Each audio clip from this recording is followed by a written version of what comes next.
We live. Are we live? Are we live? We live. Um, this is the Untitled Podcast, episode 2, because I still haven't named this bitch yet. Um, a lot of people think they're creative, and I've had to change the name of this podcast a couple times because some people hit me up after the fact and they want to assume that this is the only podcast in the world that has ever used the name unnamed podcast or untitled podcast or the nameless podcast or some shit like that. So we're gonna name this the Untitled Podcast, episode 2. I have here with me a special guest, Eric, the young god, a man of the culture. Please introduce yourself to the people. Um, it's Eric. I don't really have anything to say, man. I'm not gonna get to this cool intro, That's what I'm good. saying, man. That's good. I'm Eric. I'm from Florida, and yeah, it's really about it, man. Eric the Young Guy. That's all you need to know. That's it. That's it. Not many words to explain the GOAT. Not at all. So on the podcast, we talk about the recent events, all this other bullshit going on, but we're not a gossip channel. We just gonna give our perspective on everything that's been going on recently. And the first thing that I wanted to kind of get your opinion on is the whole Russ and Smokepurpp situation. Now, if we asking me, I don't have a problem with Russ as far as him existing, but is it pussy to have somebody jumped if you got a problem with them or they mention your family? What do you do in that predicament? What do you do in that situation? Well, I think Russ the realest nigga breathing. To be honest with you, Word? he the realest nigga breathing right now, man. I say that because I'm pretty sure he's Italian, if I'm not mistaken. I think so. In his lineage, Italian mobsters, the people who are at the head of the mafia, are known to get the muscle to do the work. In this case, Russ is the head of everything. He's getting the most money. He's on Forbes, so I'm pretty sure he got Luciano. You know what I'm saying? Whatever they say, he got him to go and beat his ass to spaghetti meatball. That's what he did, man. I want to shake that young man hand, man. This nigga Russ out here doing a Lord work, man. He beat that nigga ass. He beat that nigga ass bad too. That shit was crazy. See, now, all right, I hear what you're saying, right? Russ is an individual now. He got a lot to lose. He on the Forbes list. You making money, you making moves. I just saw his album sales. They did pretty good as far as the pure album sales. He's doing good. I think it's pussy only because I go by like street code respect and shit like that. So they might do things different over there. So maybe I'm biased. Maybe I come from maybe I'm just from the little small town, small area. Maybe I don't know enough people, but I'm like 90% sure Russ paid the people who jumped Smokepurpp outside that bathroom. I got a question. Why would Russ adhere to street code? Why wouldn't he? Is he a street nigga? Well, when you put yourself in a situation to try to call somebody out for saying fuck you, you kind of make yourself look like you a part of that lifestyle by saying, "Oh, I'll expose you if you say some shit about me." All right, so look, so Smokepurpp changed his AV to Russ' 13-year-old sister, right? That probably set him off. So if I go and beat the dog shit out of you or get some niggas to beat the dog shit out of you, that doesn't make me a street nigga. That just make me a man. Like I'm standing on my ground, standing on my principles. That's not being a street nigga. Just because I'm beating your ass don't make me a gangster hood nigga, nothing like that. Right, but you keep saying I'm. You ain't do shit. You had no. Okay, I'm saying, so if you know what I mean? If like I said, why would he risk himself? He got all this money. I wish he would have. In a fantasy world, I wish Russ was stumping with niggas in the grid, but he wasn't, and I understand why. Because like I said, one, he doesn't portray himself as a tough guy. I'm not mad at him. He's not a street nigga. So for him to get big African Zulu Nation niggas to whoop that nigga ass, I ain't mad. He ain't a street nigga. You acting like you don't have to be you don't have to be a street nigga to adhere to your own code, your own principles, and your own morality, or whatever you want to call it. You don't have to adhere to that. How you know his code though? His code is probably you fuck with me, I'm gonna get my dogs to whoop your ass. Right, but the only reason I don't adhere to whatever his shit is right now is because he went to brag about it. This is some shit that you keep on private, on the down. You don't want nobody to know about this. If you're so concerned about your image and about being on Forbes and all this other bullshit, and you got shit to lose at this point, Why make it public that you just got this nigga jumped outside of the bathroom? Why? I think that Russ couldn't be any kind of retaliation to that. So look, Russ been getting cyberbullied for about a year now. So I think that now he's a white boy that don't know how to handle himself. That's funny. Basically, that's what it is. Cyberbully. Hey, would you want him to go shoot him up, man? I mean, hey man, people know to go get shooter. I don't care. Be the hey man, why they know to go shoot up large amounts of festivals and shit. So hey, man, I'm glad he got the hands, man. But no, so he's been getting cyberbullied for a year, and I feel like he was getting pushed to his limits. Charlamagne and them brought it up, and he was just like, yeah, these niggas been talking crazy, and I got one, I got him done. That's what I'm saying. Like, if he was in a mafia or in a mob boss or whatever, he wouldn't have done that. He would have got the muscle to go do it. He's Italian. That's what they do. They get the muscle. Yeah, but you didn't live. The thing is, this is the same dude that, he preaches to some degree. He tries to denounce the street culture even to a degree. Mm-hmm. So I don't really go by the ideology that because he's Italian or that's his lineage or that's his race, that he's held himself to that standard his whole life. I could see if you grew up that way, but it seems like you're moving like this because you got money now. That's not how you are. Like, that's not how you move, which is why I believe he paid these people, which there's nothing wrong with, but it shows me the type of person you are, because I just think if you have that respect, if you've earned that right, if niggas just follow you naturally, you don't got to pay shit. You wouldn't have had to tell nobody to do shit. I would have just got a phone call a week later talking about, hey, homie, what's up? Hey, you know that nigga that was talking about you crazy? I handled that. Like, that's how street code to me goes. And I know he's not a street nigga, but if you're going to mention that, I feel like you should have certain shit in order. And I don't think he did. You know what you're doing out of? You're making assumptions, because we don't know if he paid nobody. No, I just said I'm assuming. Okay, that's what I'm saying. So it could, because you said you're 90% that he paid somebody. That 10% could still leave that he was with some people that was like, hey man, you the little homie or whatever, stay back. We gonna handle this for you. That's possibly how that could have happened. I don't know. And they were just like, we're gonna let us handle this. He was like, all right, bet. Go whoop his ass. Made a nigga like he was dancing. That was crazy. Like, I've never seen nobody get whooped like that. That nigga like he was doing the back and forth dance to Aaliyah. But anyway, after that was shit like that outside the bathroom. I know that. Yes, he got whooped. That nigga got whooped out the side of us. They ain't even wait for him to go in. Like, they could have waited. Seriously. Like, I would have thought it would have made more sense. All right, let's get this nigga when he go in there. When he, they whooped that nigga ass. They whooped that nigga ass in front of all genders' bathroom. That shit was crazy. So the next day he came back and he was like, "Oh, so what you say? What you say?" And Smokepurpp say nothing, man. He was like, "Hey, man, I did think that was funny. That was funny. I think he followed up nicely. I think he followed it up real nice. But the shit beforehand, I'm like, nah. And it's okay. It's just you can't make that information public. At least in my opinion, I don't think you can make the info public out there if you didn't participate. If you jump him or whatever, that's cool. It's even though it's not cool, but if you jump him, whatever, you got to be in the mix. You don't think jumping cool? No. Why not? You pussy.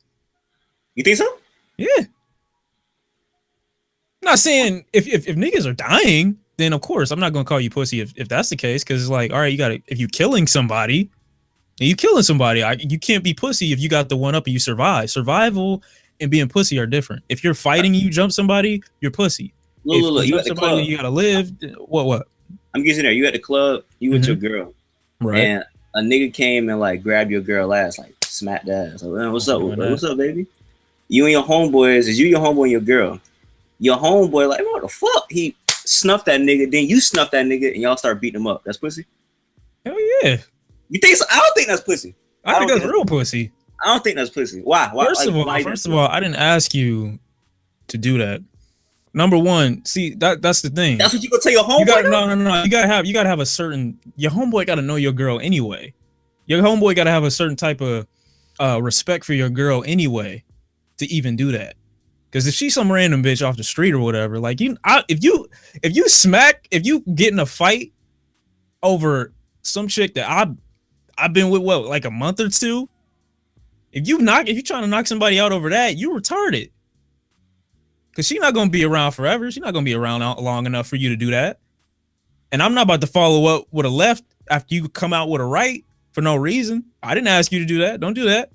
But if he knows her and that's like the type of bond, if you got your homeboy, if this is your man's, he's got to know your girl too. For me to even be willing to accept that he would just run up on somebody and do that. That's your homeboy. That's your cousin. Or no, let's say that's family. That's you and two of your cousins. Right. Smack your cousin on the ass. Bro, wow. You ain't coming in with the do-dot boot. You ain't coming in with the... Oh, that's a whole family reunion then. That's a reunion right there. Okay, it is. That's what I'm saying. That's a different situation. That's blood. That's a different situation. Pussy, though. That's all. I'm making sure we on the same page. It's certain situations. It's a different situation. It's some certain situations where niggas need to be jumped. If you playing with kids, bro, if you playing with kids, like if you low key to some pedophile shit, you might need to be jumped. You probably gonna get killed for that. Well, yeah, I'm just saying you need to be disrespected back to the fullest. That's all I'm saying. Yeah, but how far is the disrespect gonna go? Like if you're a pedophile, you got a real mental problem. Beating your ass however many times isn't gonna fix it. Like either you need to die or you need to be in jail forever. Okay. So you can't even. It's certain shit that you can't get over. Russ, I can see you could be an asshole. That could be like medicated through time. Like whatever can be your therapy to fix that. Whatever. I'm not holding them to like you're not an evil person because people think you're an asshole. But I just think it's weird. I don't even have to call it pussy. I think it's weird to brag about some dude that you had jumped, even if your sister is involved. I just think it's weird. It's weirdo shit to me. You could have kept it on. I would have more pleasure in me being the only one that knows, and then me giving this dude a look like, yeah, bitch, every time I see you, then let everybody know, and then they find out he got jumped. To me, I think people view it differently. I think it's a blessing he put that out there because some niggas ain't gonna do it no more, and now they kind of scared, man. It might be some niggas like, damn, that nigga Russ putting hands and feet on niggas. I don't want no problem with that. This is what's going to lead into the conversation you want to have, and it's going to lead into my next point. What it gets to a certain degree where the embarrassment is what causes people to retaliate. I wasn't going to do shit until you put the information out there. Now that people saying, "Oh, Smokepurpp took an L. Oh, he got jumped outside the bathroom stall. They wouldn't let him take a shit. Oh, he couldn't go anywhere." Like, when people start putting that information out, that's what makes people want to retaliate. So that's when you mix internet culture and street culture. That's what provokes the emotion. That's what provokes the embarrassment. That's what provokes all these extra things that you wouldn't necessarily include in street culture because you made it public. Everybody's not going to be like Smokepurpp. You can't have everybody jump. Mm-hmm. If I'm not saying if it were me, well, I am saying if it were me, but I'm not going to say that on camera. But you got some people hypothetically that you do something to them. If you were to make that information public, it's like, oh, now you're trying to be disrespectful. Like now you're trying to come at whatever reputation I have. Now I got to make an example out of you, and that example to some people could be death. So what do you think about that? Well, I just quickly want to say, have you heard like what Russ said today about the Young Band situation? I have not. What did he say? So let me follow you up on that. So I don't know if you've seen what happened with the Young Band situation, but Young Band was like a very like what's the word? He was very active in the F Russ movement. So he said it like a lot, but then he tweeted out, I apologize, blah blah blah. Russ was like, thank you, put a praying hands emoji. Then he came back and said my account was hacked. I didn't really tweet that. I didn't really tweet that. And then he came back the next day on Twitter and said, then he came back the next day and was like, hey, y'all won't believe what happened. I got hacked again. It was a whole bunch of crazy. I'm like, what's going on? So Russ was like, they was on the phone. He apologized privately. Russ said, hey, man, apologize publicly. He was like, all right, I did it. So then he called Russ the next day and was like, bro, you have to say something to the public. Like, this is getting crazy. My fans are roasting me. Russ was like, nah, they don't got nothing to do with me. I ain't saying nothing to public. He was like, please, man. He was like, no. He was like, all right. So he called Russ back again the same day. I was like, bro, please say something. Like, the internet is killing me right now. You got to say something to the public. So then he was like, no, man, I'm not saying anything to the public.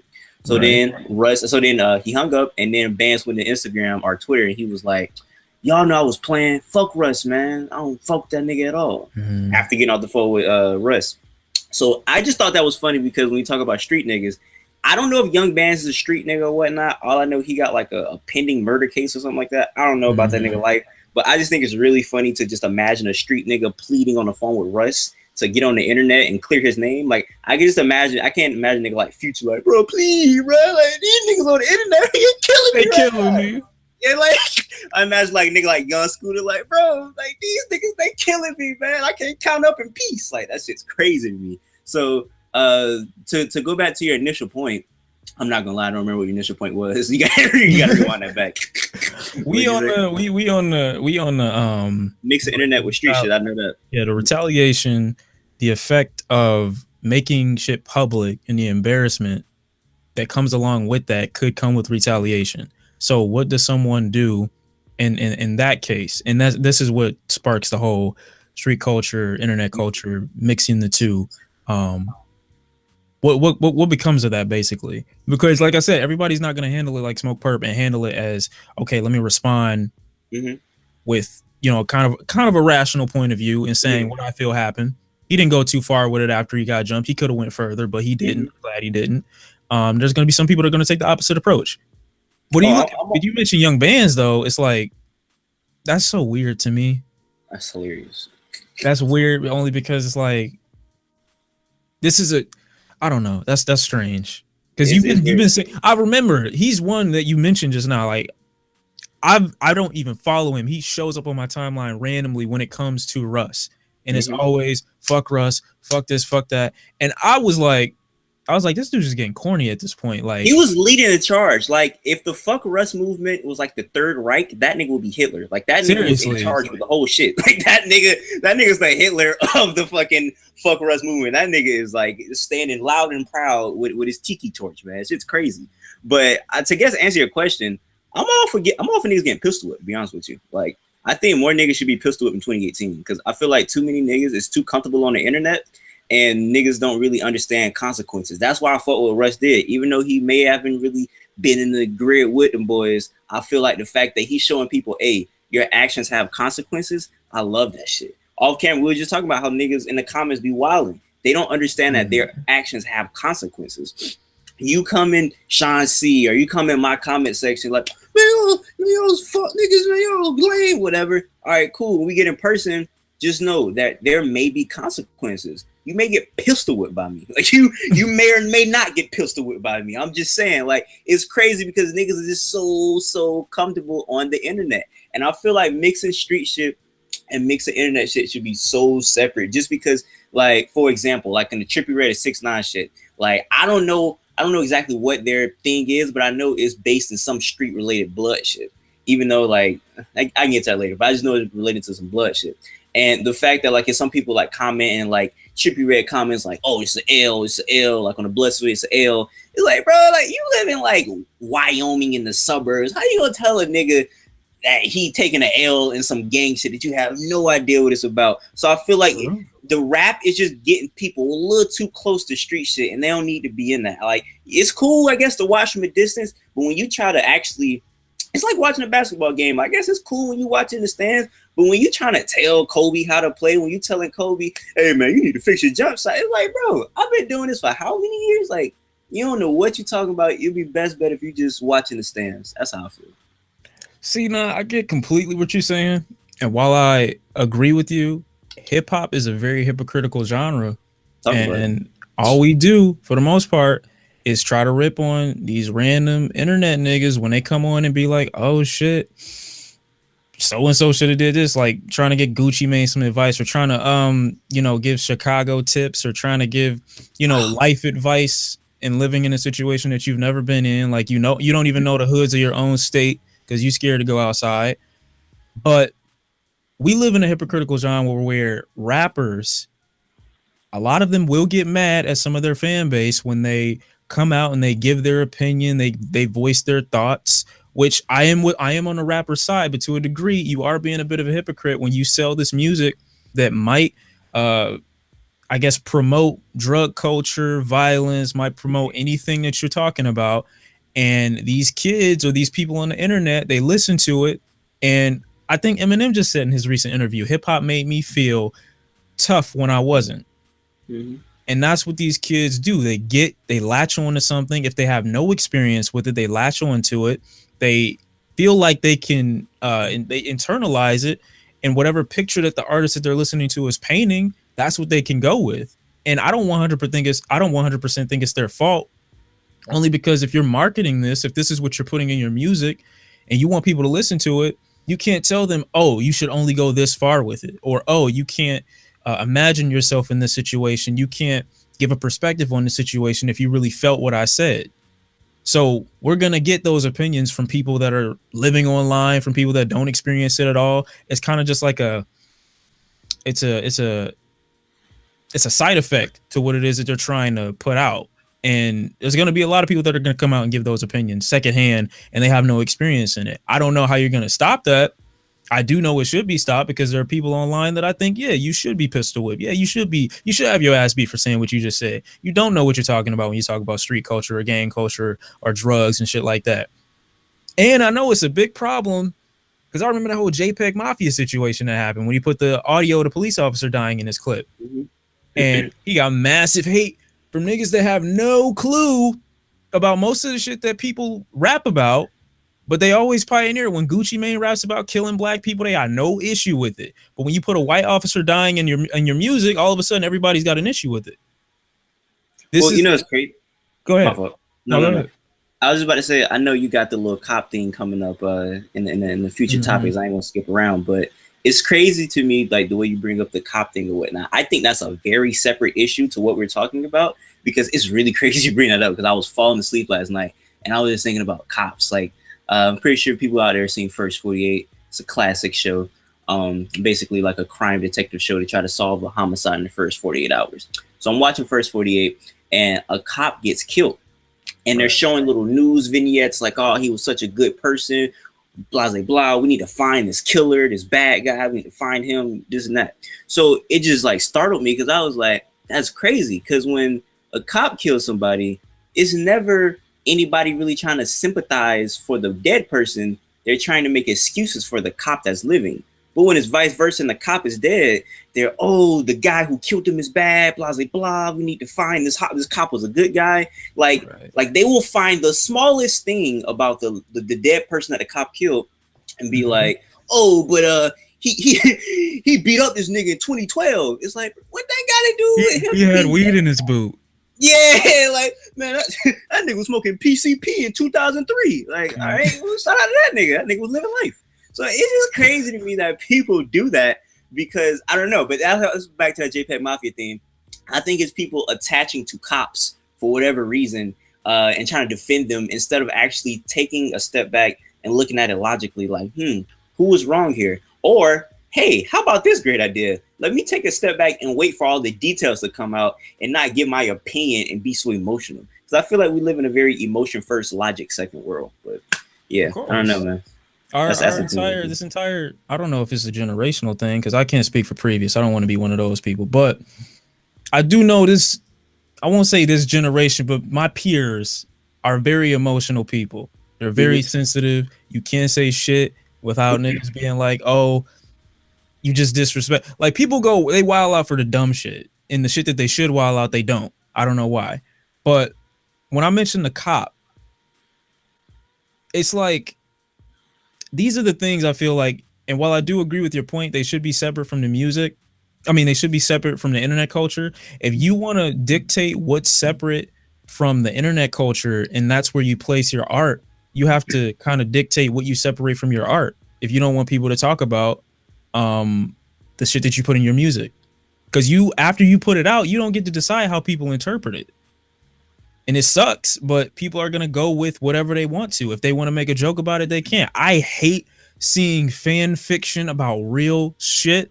I hate it so much, but I've learned to stop getting so upset about it, because the artist can't control what these people say about it once they put it out. You pay for it. It's like, you got to do what you want to do with it. And I can't be mad at you for doing that.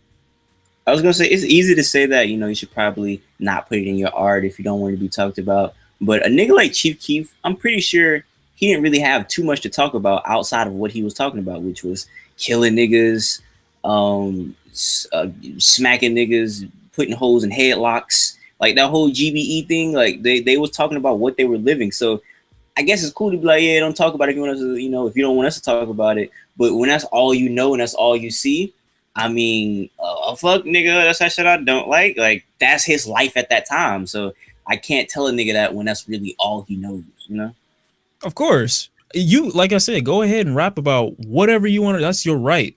Even if you didn't live in the street, that's your right to rap about whatever you want. If you imagine some shit, if you had a dream about holding a gun, you could rap about it, I guess. But I would advise you not be upset when people talk about it the way they want to, because that's what they're going to do regardless. Unfortunately, I hate it.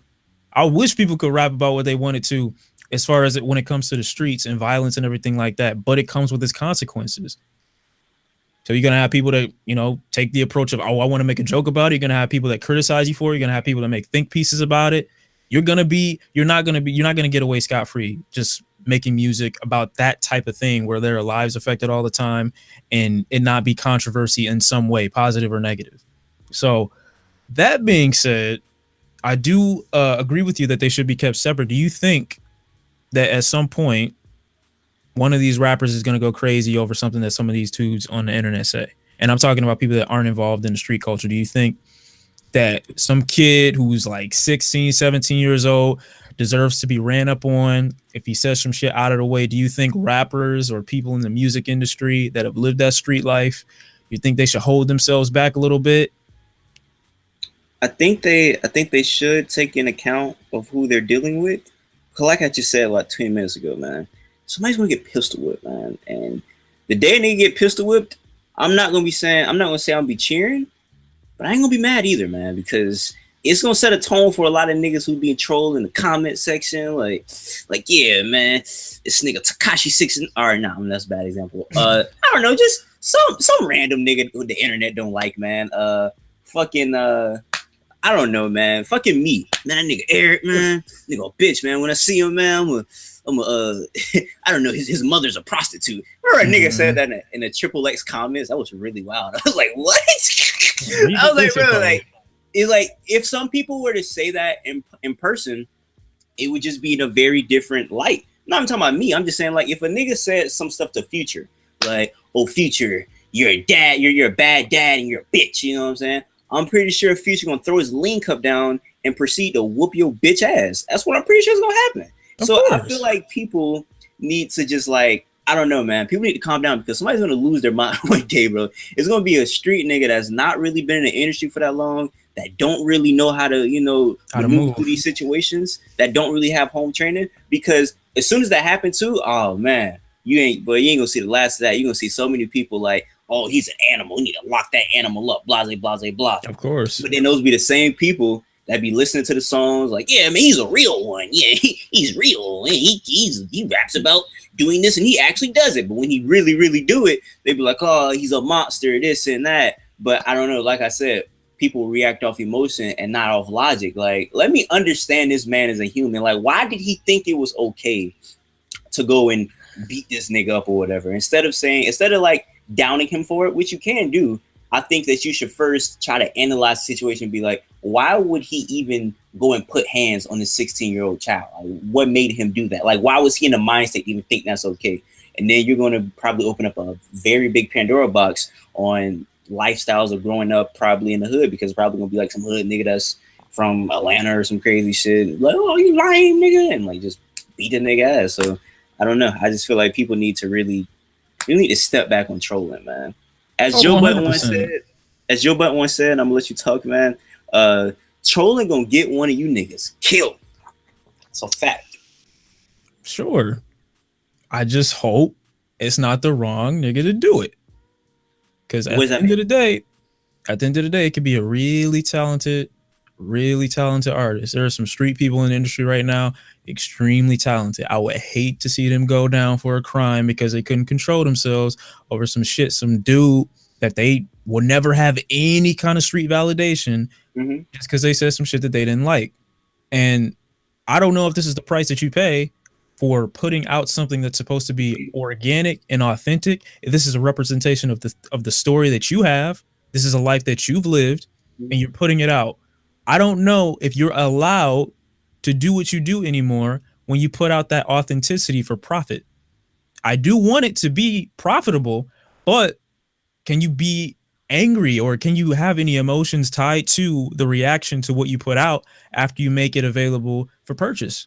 Because I can see if this is some shit that you didn't let anybody else in on, but once you do, it's just like it's open game now. It's you're letting the public in on it. You letting idiots listen to something that you took years to make. I could be included in the same spectrum. You put it out, you're privy to everything. You might not be privy to how people feel about it before it comes out, but once you do, it's out there now, and it's unfortunate. But what? Yeah, go ahead. The one thing I realized about street niggas is that they I'm not gonna say they're insecure, but they have reactions of somebody who's insecure in the sense of they have to prove their dominance a lot. A lot of niggas that I know that's like, I'm not gonna say like street niggas. There's a lot of hood niggas in general. They're like grew up off the principles of if you disrespect me, I gotta beat your ass. It's not like no talking it out. You know, it's like what you said. Like it's just more like action. So I feel like because when you're saying like you don't want them to do that or whatnot, I feel like it's something that I proposed one time that a lot of hood niggas in the industry, we need to build some like therapist center, rehab center to where 100%. all the dudes in hip hop can go to, because a lot of them struggle from like PTSD, a lot of crazy stuff. Because bro, these niggas in the hood seeing more stuff than people in Iraq. You know what I'm saying? Like they grow up 14 years old and got 5 dead homies already. That shit that you see in like a couple years, you know what I'm saying? So it's like they're really, really seeing crazy stuff. Like a homie of mine just died or whatever, and I see everybody posting it, and it's almost to the point like they don't even know how to like deal with it. Like I hear a nigga like Kodak Black be like, my homeboy died, I can't even cry. It's like, oh my gosh, it's like they don't even know how to deal with their emotions anymore because nobody ever taught them. So I just feel like, when you say like they need to, you hope they don't react crazy. I hope they don't react crazy either, but I just feel like they need some guidance because obviously they didn't grow up with it, man. It's sad. Yeah, it is. You have people that will handle it in different ways too. We just recently, Mac Miller just recently passed. You got everybody that's gonna handle their situation different, and there's no, music outlet as far as like there's no mental outlet, nothing therapeutic, for your mental beyond music in the industry. So it's like once you put out your album, they don't give a fuck about you no more. That's a fact. That's a fact. That is a fact. They got all they want. Yeah, that's all they got. They sap you dry, and that's it. That's all you worth. So once you put that out, then that's it. But that's a fact. The next thing we got to get into is, since we were on the topic of cops, I already, which is horrible on my part, but I will put the name on the screen if I can find it. Black man, Dallas, female Caucasian police officer killed in his apartment. Mistaken apartment. She thinks that she's going into the wrong, or she thought that she was going into her apartment, apparently, and ends up killing him. Now, backstory, they were dating or whatever. Oh, just really? So happened, yeah. I didn't know that. They were dating. Just so happens to go to the wrong apartment number, which is a whole floor up, I believe. They talk for maybe a few seconds. What her story is, she walks up, the door is ajar, meaning it's open already, even though a lady released footage not long after showing that it's impossible for the door to remain open because of the weight of the door, and it like automatically closes after you open it. So it can't just be left open. So she couldn't have went into the wrong apartment. And the neighbors came out afterwards to say, oh, well, we heard arguing before we heard gunshots.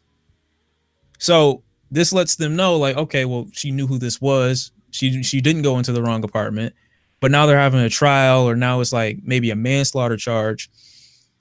This is just going to bring up my question. This keeps happening. There's always a story. Some black guy, some black woman gone missing, or, people dying in prison, or they're dying before they go to jail, or before there's any convictions made or whatever. Does the Black Lives Matter even do anything? It's been out for a while. Does it do shit? You finna open up another Pandora box with me on that one, man. That's crazy. Black Lives Matter. Well, if you're gonna address that, you gotta address the D-Ray video that came out. You seen that video? The guy in Ferguson heckling. You didn't see that? No. All right, man. So there's a video of D-Ray. You know, I guess like one of the people that's like they put as the figurehead of Black Lives Matter. He's doing a protest in he's doing a speech in Ferguson. Ferguson is what kind of started the Black Lives Matter thing, because that's where Mike Brown was it Mike Brown? Yeah, it was Mike Brown. That's where Mike Brown got shot at. So while during the speech, this guy stands up and he said, "You scammed us. You've been down here for the past 5 years scamming us. We ain't seen none of that money you donated." Just going off on him, basically saying that the guy D-Ray, who they put as a figurehead as a Black Lives Matter, is just using it for money, and he only goes back to Ferguson when he gets money. He's not really doing anything for the actual city. He's just using them for his own profitable gain, which I think is crazy. So when you said, is Black Lives Matter doing anything?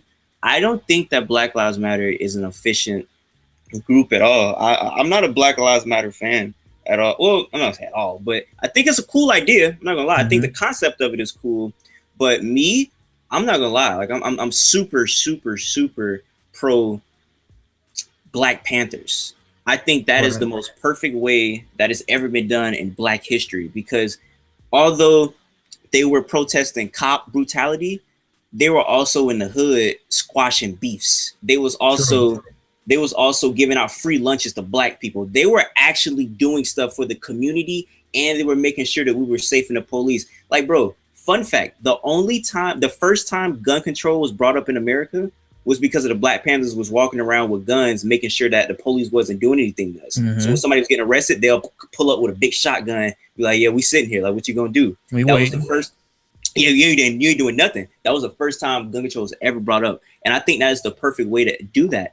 I don't think that can be done today, just in the simple fact that it's going to get shot down just the same way that the Black Panthers got infiltrated and a whole bunch of police just took it down because they named it a terrorist group. So I don't think Black Lives Matter is really doing too much. And lastly, I can't rock with it because the niggas who run is like D-Ray, he's like a nerd nigga. Like I can't.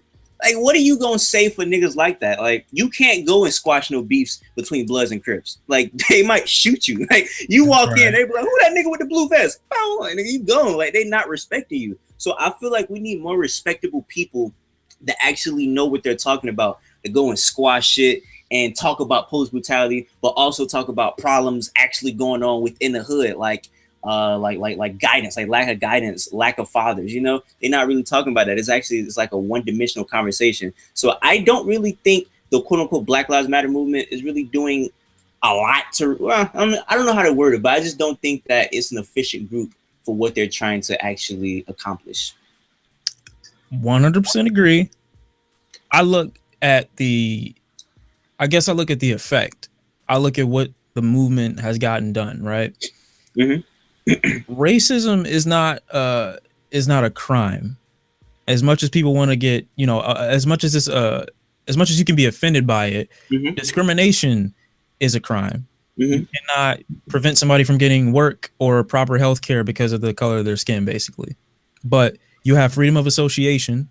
You can choose to not be around XYZ. If you never want to be around a white person, you have that right and that freedom. If you don't want to be around gay people, you have that right and that freedom.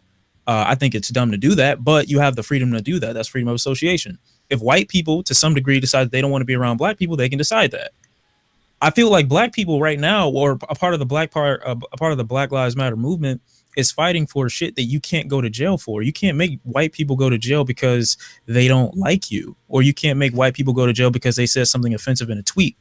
And I guess the thing that annoys me is that you look at the Me Too movement. They're getting niggas locked up for shit that they did 30, 40 years ago. Look at Bill Cosby. His sentence is coming up this week. You look at the feminist movement. You look at the LGBTQ community. They're all getting shit done because they're getting people to some degree where it hurts. I don't see Black Lives Matter mentioned on any national movement. I just went to the movies the other day to go see White Boy Rick. They had a whole bulletin board about the LGBTQ community. I didn't see shit about Black Lives Matter. And it's okay, but it just lets me know that the movement isn't getting shit done. But people hold themselves to it like it's a religion. I look at the results that these other movements have gotten, and I don't see Black Lives Matter in the same group at all. I got a question. Go ahead.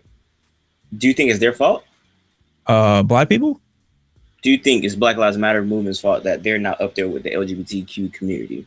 Of course, yes.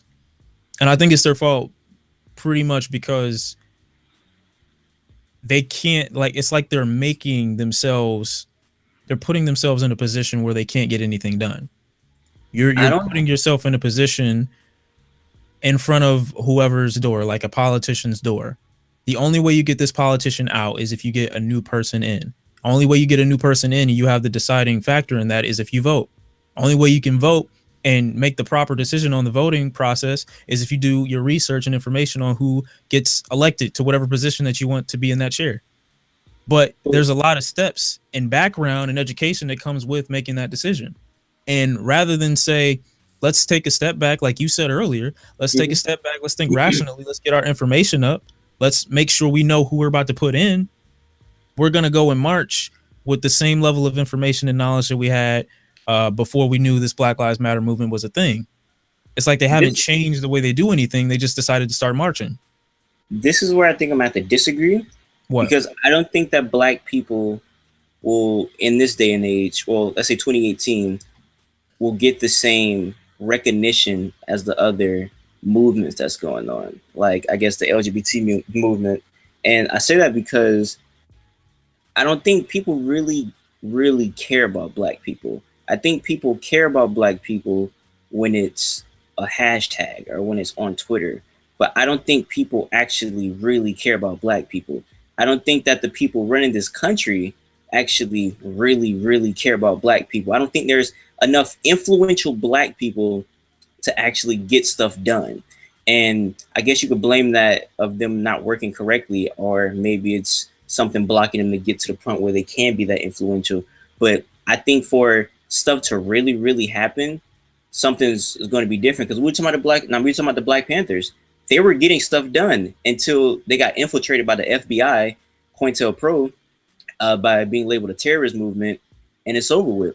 If somebody was to start a black, like, there's a Black Panthers movement today, but it's not the same. But if somebody was to do it the same way they did it back then, nigga, you know how quick that should be shut down? But I'm talking about, nigga, Trump might show up that bitch himself and be like, y'all niggas is going to jail. Sure, but you know, the Black Lives Matter movement is funded by a white Jewish man from Hawaii. Talking about the George Soros, nigga? Yeah. No, he not from Hawaii. Right. Yeah, either he's from there or he lives there. Oh, but, yeah, he's from Germany. But while I do agree with you when you say that they don't care as much, I still think their methods are not good. They're not implementing their process the right way. Oh no, I agree with that. No, I definitely agree with that. I'm just saying that I don't know if Black people can actually do something so big like the Black Panther movement to the point where it's like, yo, like this Black power. I mean, like, bro, I was looking at this TV show. It's called Random Acts of Flyness, and he was like advocating for all Black people to get guns. And it was just, I'm looking at it and I'm like, yo, nigga, if every Black person had a gun and knew how to use it and protect themselves, shouldn't be scary. It's not gonna happen though, because it's weird. Because like the NRA, when a Black person die from like I don't know, like NRA will come up with some white people when it's like something involving Black people. Like what's bro name? I think Philando Castile. He was like a gun member. The NRA ain't speak up for him when the cop shot him. He was a gun member. When a white person is like, they're trying to take away our guns. When it's like a Black person, like, I guess. So it's different. So I just think that, I don't know, man. I just can't see right now. We really have to do something crazy and like revolutionize and like fight our way through. But I don't know, man. I don't know what they can do, to be honest with you. But I love Black people a lot. I really do. Of course. I hope 10 years, whatever, how many years from now, I could be in a position to help them, because I really do love my Black people and I really care for Black people and I just want the best for us. I think that's what a lot of us want. I think the situation, unfortunately, it just happens to do with time, because I think it's a scary outcome not knowing if your generation or your kids that you're gonna have are gonna be in the same predicament. Are they still gonna be fighting the same fight? You don't want to bring new people into the same situation that you've been dealing with possibly your whole life. So it could be a scary thought, and I get why people become impatient and they go with these extremist ideals, because they're tired. They're sick and tired of seeing people do the same thing, or trying to be peaceful, or trying to be this, or trying to be that. It's difficult to watch people be spit on when they're trying to get something accomplished. Now, while I think that the Black Lives Matter movement isn't doing much, that doesn't mean I don't feel for what they're trying to do. I just think that they're going about it the wrong way. And I just don't think the results are going to come quick enough. I think that it's just too slow of a process for what they're trying to get accomplished. It's a big thing they're trying to accomplish. They're moving about it in a slow way to me. I mean, it's gonna take a minute. It's gonna take a long time, regardless of how they do it. But this method, I think it requires a message be sent to people that should be like an in, like it should be like an in thing. It should be a message that people receive inward first. The people that are affected by it. I think every Black person should be indoctrinating these ideals of Black empowerment, Black business, and Black, beauty and everything like that. I think every Black person should have those ideals before trying to preach this message to other races and other groups, as if we're trying to prove our worth to people that to people you feel don't understand you in the first place. Like, if my own people don't really understand their worth, how am I going to convince Becky or Zhao Ling or whatever other person that you want from any other race or demographic? No racism intended when I say those names. I'm just putting it out there generically. If I don't know my worth, how can I try to fight for it from somebody that doesn't know me either? So I have one more question about that for you, real quick question. Do you agree that, because you said like they don't understand their self-worth, do you think that this whole Black Lives Matter movement have left the hood out of it? Because I feel like it's only focused on one thing, and it's not like, hey, it's people like out here growing up with no guidance. We should focus on kids in the hood that's like growing up with no father figures to like get them in programs and get them mentors so they're not out in the streets gangbanging. Do you think that they have been left out of it, or do you think they have been accurately represented throughout these past 5 years? I don't think they've been accurately represented at all. And I think it's because people move and they evolve to a certain degree.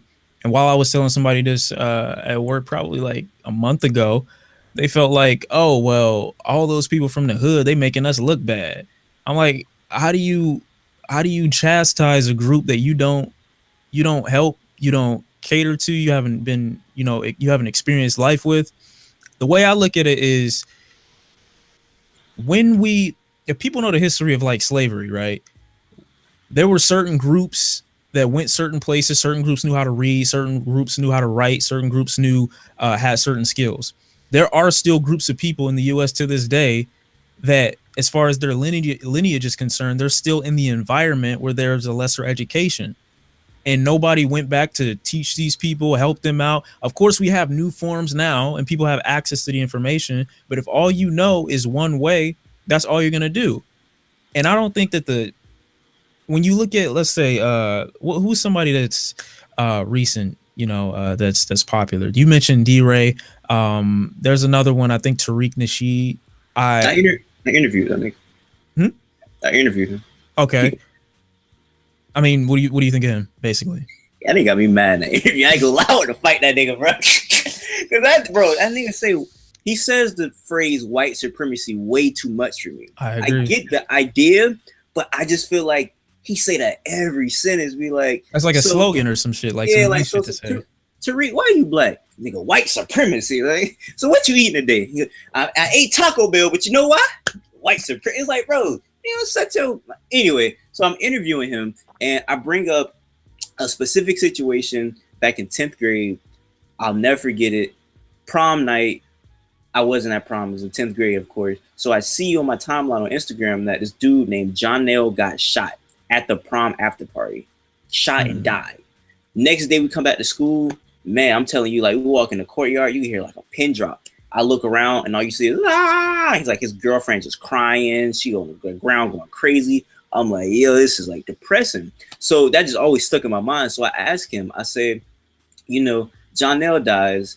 Nobody goes to give Jonell mother any GoFundMe money for his funeral. Exactly. Nobody consoles her the same way that would do somebody like Mike Brown, which I think his mother should be consoled, should give him money. But I think it should be the same thing with Jonell, because I feel like his mom went through as much as pain as anybody else's mom who has to lose a son. So I feel like black people should do the same thing with them. And he was just like, well, you know, the way white supremacy was set up. And I'm like, bro, can you stop doing it? Like, I was getting mad because he was just like, well, it don't matter anyway, because the dude that shot this Jonell boy, they going to jail too. And I'm like, no, they're not. Because the niggas that killed Jonell is definitely still down here in Jacksonville at the beach playing beach ball. Like, they not in jail right now. Like, they legitimately still to this day.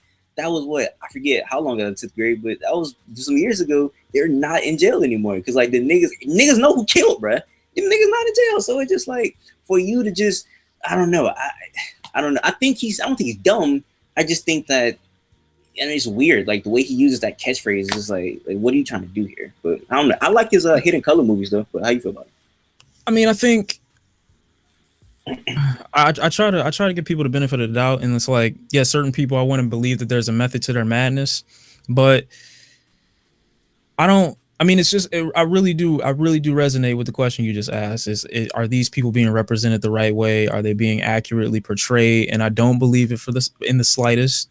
If you take a person like Tariq Nasheed, or you go in Hollywood, even you look at some of the black actors and black comedians, nobody is representing that hood kid going to play basketball after you get out of school, or the good kid going to play basketball after you get out of school that might get robbed on his way home, that might go home and just try to make sure you get home safe or whatever. Nobody's going to represent these people that see whatever it is that they see and they grow up, and then people want to call them animals and madmen when they have these experiences out in the street. Nobody wants to represent them. And I do think it's a certain class of black people. I mentioned this a long time ago when it came to Kanye and when it came to Meek, or when it came to Jay-Z. I was upset with the comment Jay-Z made regarding Meek, because Jay-Z had never been, or probably won't ever be, in the position that Meek is to have a crooked judge, because you have the capital, you have the collateral, you have the leverage to keep yourself safe, because you are in a different class, you're in a different bracket. There are certain black people, yes, you might be black, but you're in a different class than me. You're not representing the lowest common denominator. You're not representing the low people, the people that aren't viewed as shit. When you go to Hollywood, or you go to Congress, or you go to the White House, you're not representing those people. I don't think those people have ever represented properly when it comes to the Black Lives Matter movement. And that, I guess that's what primarily upsets me, because those people are the ones that, at least when it comes to financial stability, they have the least access to healthcare and medical advantages. They don't have anybody to grab their hand and pull them up out of their situation. So when I look at people like the one you mentioned, Tariq Nasheed, I think all that extra shit is bullshit. You're doing way too much. You're trying to talk about white supremacy, white this, white that. But when the black people get famous, and when they get their moment, they get their shining, the light put on them, they leave. That's it. They don't come back to be like, oh yeah, I got to take care of my people. I got to make sure they come up too. There are a few exceptions, but it's rare. No, that's a Snapple top fact. And I don't even know if I can say I dislike Tariq Nasheed. I disagree with some of the methods that he used to get across his ideology. I'll say that. Well, it is summer, so let's move on to something else. Let's get to the white people in industry fighting. Let's get Eminem and Machine Gun Kelly. Oh yes. What do you think about Machine Gun Kelly's diss? Not gonna lie, I didn't really care about this, but I listened to all of it, and I think MGK, I think it was like cool, like it was cool. Like he said a lot of stuff, like I can see a lot of that stuff in like the YouTube comment section. Right. What did he say? I think he had one bar I like, because like when I rap sometimes, I'm nice. I'm known to have some bars in here and there. I like the one where he said he Slim Shady's, he said something about like you're old, you're weak in the knees, the real Slim Shady can't stand up. Thought that was fire. I would have said that differently, but that was hard. He said something, I forget what it was, but it was just a lot of stuff where I'm just like, I can just see a lot of like people typing this in the YouTube comment section. It was cool. It wasn't bad. I wouldn't say it's bad by any means, but it was cool. It was good for him. It's cool. What do you think of Eminem's response? It was moments where it was like lyrical craziness in there, but it was good. I would definitely say it's good. Do you think it's because it's a lot of people? The consensus right now is that even though Eminem was known to be the victor before any of this came about, before when he made his first diss in "Not Alike" to Machine Gun Kelly, uh, it's a lot of people that were saying he could have went harder. I guess. I mean, I don't know if this was his hardest because it's called Kill Shot. So if you make a song called Kill Shot, which he's made a song called Nail in the Coffin, which is the exact same thing. It's you're burying the person. Kill Shot, burying a person. They're both dead. So I would imagine that Kill Shot and Nail in the Coffin is in his brain the same amount of greatness. And I would disagree. I think Nail in the Coffin is way better than Kill Shot. I don't know. But what I can say, Eminem definitely does not want problems with the black god, the black Elohim himself, Jay Electronica. I just want to throw it out there, man. I wanna give Jay Electronica his credit, but you gotta make a song, guy. You can't be out here. You gotta make a. I'm not. It's only so many times I'm gonna listen to Exhibit C or whatever. Like it's only so many times I'm gonna hear a few songs and people want to throw you into the greatest lyricist in the entire world. Like I get it, you nice, but I haven't seen you in a long time. It's just like Wayne. He's your favorite rapper. Oh my fucking goodness. Wow. You learn something new every day. It's all right. If Jay Elect dropped, he'll be top 5 all time. That's a different conversation. I don't think that's a far fetch. He needs to drop though. I don't know if that's going to happen. It's not going to happen. So he's never going to be in the top 10. Never going to be in top 5. I think if he came back to this Eminem, I think it would be scary. I think it'd be spooky hours for Eminem because Jay Electronica pen is so crazy. Oh my gosh. I love Jay Electronica. He be talking crazy to not make music though. You can be on Twitter, but you can't make an album. He just knows. I don't think he cares really. I don't think he cares. But yeah, you gotta. If you're gonna be, that's my problem though. If you're gonna be in that rap field or I guess that space, and you really thought the Diddy thing was disrespectful, you should have came out with some bars. So who do you think will win, Jay or M? Who do you think had a better diss track? Rather? Who do I think have better diss tracks? Just going off of history, who do you think have better diss track? Because I think that'd be a way more interesting beat than him and MGK. Of course.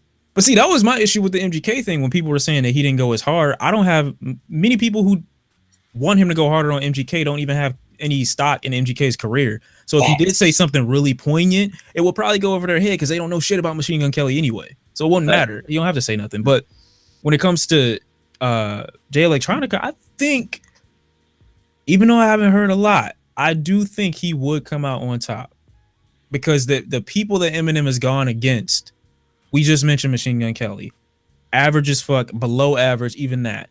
Mariah Carey, Ja Rule, who was great for his time, Benzino. Who else? His catalog going against people was kind of short, right? Who was burning? Cannabis, yeah. Cannabis was a great one though. Cannabis was a great lyricist. My only issue is Eminem don't have enough history going at enough people that I would view as like really strong lyricists for me to say he would dominate Jay Electronica. I can't say he would win. I don't think he will win, honestly. He might not. I don't think so. I think I'm sold on Jay Electronica for that one. I don't know if anybody's ever really listened to Jay Electronica and is watching this, but if you haven't, go listen to Dimethyltryptamine and just listen to it one time. The second time, go read the lyrics. Third time, try to interpret what he's saying.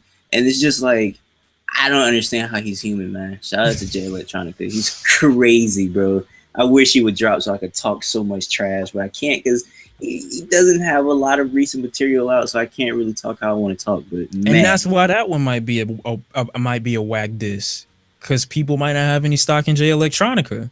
Nah, that's very no.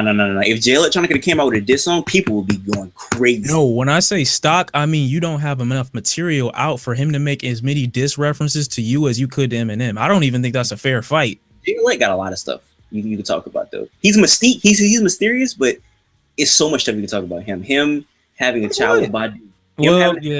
Okay. Him marrying a Rothschild. Him marrying one of the richest people in the history of Earth. Like the Rothschild, they're like billionaires. Him just like not putting out enough songs. Him being a mystique. Him being a waste of talent. Somebody told me that Jay Electronica could possibly be an industry plant. Talk about that. You can talk about so much stuff. Well, not so much stuff, but you can talk about enough to make a Yeah, but solid this ain't industry plant. Like you got to be like a really lackluster, talentless piece of shit to be. Like to say Jay Electronica is an industry plant. It's like, all right, you just going a little bit too far. Well, no, I hate the word industry plant, but I was trying to figure out how did Jay Electronica become famous, and I can't answer that question. I don't know how he got in a position where he's at. I asked that question about majority of the people in the rap game today. I don't know how Russ is where he at. But that's a good point. I didn't know who Russ was like last year. I'm gonna keep it a buck. Yeah, and then he come out after on his first album talking about I made 15 mixtapes. I'm like, nigga, where? I don't know. What are you talking about? I believe him too. I believe him. But it's like it's weird. It's real strange how all of a sudden you just out here off one album, and I ain't heard about you on the come up before this. I believe you. Weird. I ain't gonna listen. I ain't gonna listen to one of them, but I believe him. I'm gonna take his word. I would love to hear that about Jay Electronica. He got 15 hidden mixtapes somewhere. I'll listen to all of them overnight. Jay Electronica definitely has like 4. He's got some hidden music. I know he's got some hidden music. He's got something. He's got some stuff on the backlog. I know he does. But yeah, I think I would give it to Jay Electronica over Eminem most likely. Shout out to Jay Electronica. I love it. Yeah. All right. Next thing, which I think is one of the final things on the docket here, is the Kanye rebrand. Kanye West, well, 2 things actually. Kanye announced he's moving back to Chicago. I don't know why I give a shit, because I don't. There's a lot of niggas excited. I don't care. But I would love to hear your perspective on that. Also, I think we're getting new music next Saturday. Yandi. Maybe a Yeezus 2 or some shit like that. What do you think about that? I'm not gonna lie, I read that it's Yandy at first. Until last night, I didn't know he was saying Yandi. I thought Yandy was like some fine ass girl he met somewhere, and I was like, oh, okay. But that's really Yandi. I feel very disappointed. But the Chicago thing, like I hope it's for a good reason. I hope it's not, because like Joe Budden is like bent on, not even just Joe Budden, but a lot of people are bent on thinking it's like he does this type of things when he's trying to sell something. It's like a marketable thing. Like, I'm moving back to Chicago. Hey, look, guys. And he's only in the media when he's trying to sell things, which isn't wrong, because the only time you ever see Kanye in the media is, when he's putting out. I think when people say that, I don't agree with a lot of the stuff that Kanye had been saying before he put out the music, like from good music. But like, I don't really think if he was trying to sell shit, I don't think it would have been advantageous for him to like lose a good portion of his African American audience. That's a fact. That's by saying, I'm not even on board. I'm just saying that I would hope that he's not doing it. Like, he's not doing all these things just for it to be marketable. So if he's moving to Chicago to be a better person, I'm all for it. I was just talking about how much I love Black people. He's obviously somebody that needs some help. So I really hope that he gets the help that he's looking for. The album that's coming out in a couple more weeks, I hope that's good. I don't really have any predictions for it. I've heard the couple Instagram snippets. Outside of that, I mean, the Instagram snippets sound cool. Like, the beat sounds cool, because it's not an unfinished song, so I'm not going to judge what he's like doing on it vocally. But the beat sound cool. But outside of that, I can just hope it's good. I don't know. I'm gonna listen to it. You think people are wrong for assuming this is just Yeezus 2? No, I mean, he put out a little disc. It looks pretty Yeezy-y, but Yeezy-esque. But he always says that he doesn't put out the same album, so I would assume that this is going to be a completely different thing. I agree with you. Speaking of rappers who are coming out with new music, Lil Wayne. Oh yeah, my body is ready. My body is ready to explode. I don't. That sounded wild. Yeah, saying your body's about to explode in a call with another man. I don't know about that one, Chief. You might have to. You might need a second. I'm gonna pause for a second. Real quick, bro. Look the other way, bro. Let me get this shit off real quick. Nah, you ain't getting shit off. What was I saying? You threw me completely off of that one. Nah, that's crazy. That's wild. Lil Wayne is stated, I don't know date wise, basically he's stated to be releasing his new album. I don't believe it's coming out this Friday, but from what I've heard, it's coming out soon. Am I weird for just not? I think it's too late. I think the ship is sailed. Oh yeah, you're weird. You're definitely weird. I agree, probably, but like I think the ship is sailed. I think Birdman fucked you. I think I don't know how long it's gonna take, but I'm not ready to hear it. When did the situation with Birdman get cleared up? It was this year, right? Yeah. I don't think I'm ready to hear Wayne's take on the 2012 Doomsday rumor in 2018. I don't know if I'm ready to hear Wayne's take on, Drake and Chris Brown's beef just now. Like, I feel like this is going to be, in comparison to what we've been hearing in 2018, I don't know how adventurous it's going to be. I don't know how much Wayne it would have challenged himself by this point. I heard the T Wayne joint that he and T Pain did, I think sometime back in 2010 or 2009. It sounded very old, even though I enjoyed a lot that was on there. It sounded pretty dated. I'm afraid that this is going to sound like some old shit. Have you not heard Dedication 6? Yeah. He was spitting on there. Yeah, it was a bunch, it was a bunch of great music, but that was music that he had just recently worked on, if I'm not mistaken. Oh, so you're assuming that Carter 5 is going to be like a whole bunch of old stuff? Okay. I'm assuming it could have a bunch of old material too. I know it's gonna have some new shit, but yeah, it should have some old stuff, because in an interview he said, everybody know the infamous Wayne story where he shot himself on accident. He came out and said that on the song he's going to talk about it because he actually did it on purpose. He tried to commit suicide because his mom told him that he wasn't able to rap anymore. So he said he recorded that song a little minute ago. So there's going to be some old stuff on there, but I would imagine that most of it is new. I would imagine. I would hope so. So I'm thinking we're finna get a monumental album. I'm going to say it. I think it's going to be a monumental album. Features, who you think going to be on it? Definitely Drake. Gutta. I'm going with a strong Gutta feature. Hope so. Yeah, I'm hoping for a Gutta feature. I hope so. I got it, nigga. Grocery bag. Fire. That nigga was going off on Bedrock. Who else? I need all the Cash Money rejects. I need Jay Mills on there. Jay Mills, for all my battle rap fans, he's making a return to battle rap. That nigga's gonna get washed, by the way, when he comes back to battle rap. That's neither here or there. I need Jay Mills to come back on the track before he gets washed versus K-Shine. That's gonna be crazy. It's going to get done dirty. But hey, he can go on Carter 5, have a good verse. Hopefully he does that. Who else do I need on Carter 5? I need Kodak on Carter 5. Oh my gosh, Kodak and Wayne, what they have already together with Codeine Dreamin'. Codeine Dreamin' is an amazing song. So yes, I need Kodak, Gutta, and Jay Mills. That's my top 3. I'm gonna go ahead. I'm gonna throw Rick Ross on there. Okay. I don't know why. Maybe I'm biased too because I just recently heard him and in his tape. But I'm gonna need Don Toliver on there. I don't think it's gonna happen, but I want him. I want him to be on there. That could be crazy. Yeah, that could be crazy.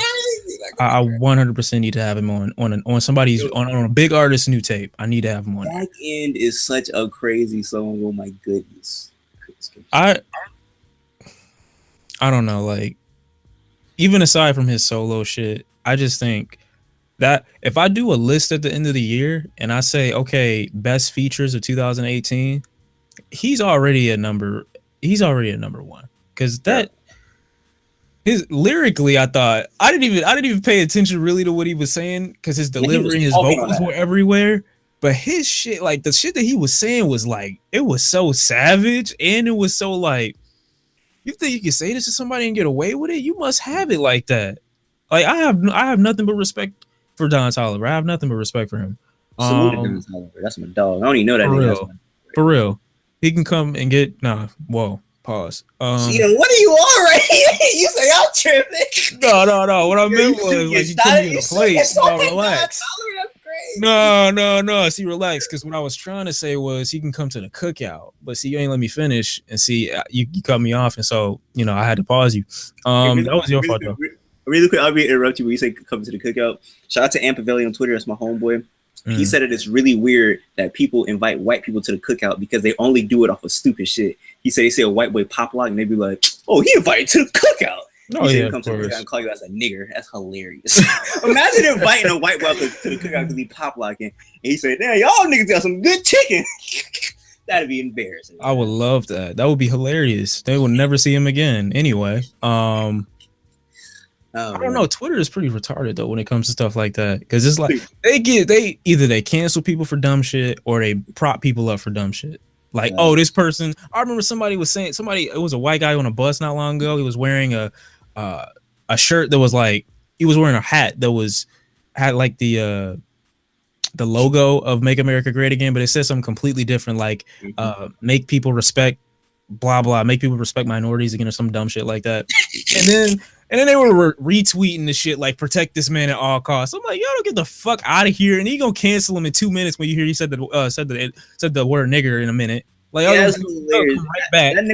That nigga probably went home and choke slammed his wife, man. Like, what are you talking about, man? He probably hate women. One piece of information. He did some shit back in 1936. He spat on somebody. Oh my god, get him the fuck out of here. Like, oh my god. I think that ties into the emotional thing. Like, people get attached to one good deed. Like, super emotional. Well, actually, no, Don Toliver. Okay, I said Rick Ross, Don Toliver. Mm-hmm. Who else did I want on there? Because there's got to be a monumental tape. I agree with you on the Kodak point too. I like Kodak. I would love more Kodak and Wayne. I got Rick Ross, Don Toliver, Kodak. Drake is a must. I thought you didn't like Kodak. I do like Kodak. I don't like him in our interview. No, what I said was Kodak isn't likely to go down in. You said you were telling me about Florida history. Oh yeah, he's gonna be the best Florida rapper of all time. Yeah. Right, and that's what I disagree with. But I like Kodak. But I don't like all his music and shit like that. Okay. He got some hits. Who else? I was about to say. I looked up in my vinyl. I was about to say DMX. Oh my god. Shout out to Earl. Free Earl. I don't know who else I would really need on there, unless I'm just missing some people. I want to say some people that are like nice, and then I think he will be the people that I would want on there, but I don't think it's realistic enough to expect him to be on there at all. Like who? I don't know. Some wild shit. I like throwing Denzel Curry into any conversation just because. You think Lil Wayne will work with Kendrick? They got a song already. Shout out to Martin. I mean, like today. Yeah, I'm saying they got like a song that's supposed to be on Carter 5. Oh, really? I don't know if it's still going to be on there, but shout out to Martin Shkreli. I don't know if you know who that is. Is that the dude that was talking about he has the Carter 5 album? And he bought the Wu-Tang album. Mm-hmm. Yeah, I remember that. Yeah, he leaked like a 20-second snippet, and it was. Oh, you're right. I did hear that. About Mona Lisa. So yeah, I don't know if that's going to be on there, but it exists. And Wayne and Kendrick is like a huge Wayne stan. Like he loves Wayne. So everybody should love Wayne. Nah, I mean, like he's like a Wayne like stan. Like he loves Wayne. So I remember like Wayne said he was gonna retire, and Kendrick made like a 5-minute video. And he was like, "You better not retire." He started rapping like old Hot Boy songs. And I was like, "This nigga love Wayne." So yeah, he loves Wayne. So I'm pretty sure he'll do a whole album with Wayne if you ask him. Who would you want to see do a collab album still in 2018? Because I hear Rocky and Tyler are working on something, which I like their single that they released. I thought that's fire. I want OJ the Juice Man and Kodak Black to come out with a collab mixtape for 2018. I need some OJ the Juice Man. Like looking like that. I was trying to think of the most random nigga I could think about, and I said OJ the Juice Man. Nah, for real though, I might OJ the Juice Man, Future, and Kodak, but OJ the Juice Man doing ad libs on every song. That's what I want. I'm gonna need some Travis Scott and Young Thug. Keep. What? Keep. Nah, explain yourself. I mean, yes, they do have Skyfall. That is like an amazing. Nah, they got Skyfall. They got Maria. I'm drunk. They got Pick Up the Phone. What the fuck are you talking about? Nah, explain yourself. Explain yourself. You got it. Those two can. Damn, I'm about to say the worst shit in the world. Those two can get it. Wow, that's crazy. Yeah, you on some other stuff right now, man. This is crazy. I try to be unfiltered and just let the shit flow out, but sometimes I gotta just be like, hey, nah, you can't say that, Chief. Let me see who else. I don't think we're gonna get that Cole and Kendrick project. I'm not really looking for it like that either, but I think it'd still be cool if it came out. I would not listen to it. I think a Kendrick and Jay Electronica project would be way more intriguing. Oh yeah, 100%. Like lyrically, and I don't even. That's one of those albums that I know I'd have to sit down, and I wouldn't be able to do anything else but breathe. Because I'd be so focused on just taking everything that they're saying and trying to figure out, like, if there's some artists that come out with music, you feel like everything they say just has a double or extra meaning to it. So man, if they put out an album, you have to listen to that bitch with a dashiki on. That should be crazy black, I would man. love to. That should be crazy. But What else do I want? People still want Bryson Tiller and Tory Lanez to make music. I think they make really generic music. Big keep. Oh my goodness, keep that. I think they make really generic music. I remember the last single they came out with. That shit was whack. Who else? I don't know. I can't think. I don't really care for collab albums that much, unless it's like a producer rapper thing, which is cool sometimes. But I think collab albums get too played up. Played out? How many have you heard this year, or even last year? Come on, man. It's at least like 10 done dropped. How many? Okay, so the tail end of last year, if you want to include that, the Travis Scott and the Travis Scott, Quavo, everybody in the Migos did it. So that's that. The Travis Scott thing. Offset. Somebody? I mean, not Offset. No. Take off and Yachty was supposed to do it, but it ain't come out yet. Right. But Offset and them did it. Metro Boomin and Big Sean, right? Right. Double or Nothing. What else came out? Who else did a collab album? Super Slimy, which I loved actually. Super Slimy. Who else did a collab album? Let me think about it. Give me 5 seconds. Give me 5 seconds. I can't think of nobody off the top of my head right now, but it's been a lot. I just can't think right now. Damn, I'm slipping. But yeah, it's been a couple. But definitely way too. I don't feel like it's enough for the idea to be played out. Nah, man, because they all just like it ain't no interesting combination. I'm trying to find something real quick, but it ain't been no like interesting like collaborations where it's like, oh, he just transcend, but he just what's the word? He like they complement each other so good. Like I guess. Let me see. Because I can't find anybody off the top of my head right now, but there's been way too many, man. I just do not want to hear anymore. Unless it's like something really, really crazy. Oh, Gunna and Lil Baby finna drop theirs. That's that. Yeah, but they're about to. That's another about to. No, but that has like an actual release date outside of like, you know, not talking about Offset and Gotti where they ain't even dropped theirs yet or have no room to drop theirs yet. I'm still waiting on that Lil Pump project. Lil Pump who? What? Are you talking about the Harvard dropout thing? Yeah. Cheap. Nah, bro. You gotta hear Lil Pump. Lil Pump crazy. Cheap. Big keep. Lil Pump and Yachty supposed to drop a tape too. They can keep that one. They can keep that one. That one they can keep. They keep that in the slow class. Now I want to hit that one, bro. That's it. Dookie me. Yeah, I ain't heard not that many collab albums. I can't find that right now. Oh no, I'm not lucky. I got this. Nah, man, why you gonna be in the comments? They gonna be like, how did you guys forget? Black man Tay and white man Roy dropped theirs. I forgot them boys dropped theirs. Yeah, I can't even find that. Oh, which one is it? No, I just cracked my neck. That's what I was saying. Oh yeah, but yeah, I can't find nothing. You lucky. I give up. You got it. No, I'm good on that. You got it. I got you. I was about to say perfect transition into my spicy talk. Oh shit. What you about to say? What's going on? What we talked about yesterday about the people. Oh, I don't. Yeah. Okay, go ahead. Yeah. You start that shit off. So the opinions of Eric does not reflect Shawn C. I'm gonna just let that out right there. Nah, they do. If I got a problem, I'll tell him shut the fuck up. He's Hey man. So we finna talk about how YouTube hip hop is terrible right now. There's so many people who is really, really trash. I don't know if Shawn C didn't think I was finna do this, but I'm finna name niggas' names. I'm finna let y'all niggas know. That's why I say I'm trying to let brother over there. You know what I'm saying? I don't want to mess nothing up for him. But you niggas is trash, man. And I'm gonna explain why people trash before I get into the specifics of who I'm talking about. I feel like a lot of these people do not know their hip hop history, or they've learned hip hop through memes, or they just really don't know what they're talking about.